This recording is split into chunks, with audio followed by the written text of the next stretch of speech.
زعم السلقلقي ياسر الخبيث أن مرجعهم الخوئي، المرجع الأكبر الخوئي، غبي وأثول وعقل منحط وغبي أيضا مرة أخرى. لماذا؟ لأنه كان يشرب الدخان. نشاهد ماذا يقول عن الذين يشربون الدخان. انحط إلى أقصى درجة حيث يقبل على نفسه أنه يدخن الدخان. هذا عقل منحط، هذا غبي، هذا اللي يدخن الدخان، غبي وأثول أيضا.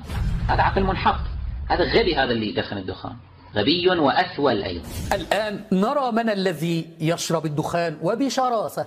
انحط إلى أقصى درجة حيث يقبل على نفسه أنه يدخن الدخان. هذا عقل منحط، هذا غبي، هذا اللي يدخن الدخان، غبي وأثول أيضا. ينحط إلى أقصى درجة حيث يقبل على نفسه أنه يدخن الدخان. هذا عقل منحط، هذا غبي، هذا اللي يدخن الدخان، غبي وأثول أيضا.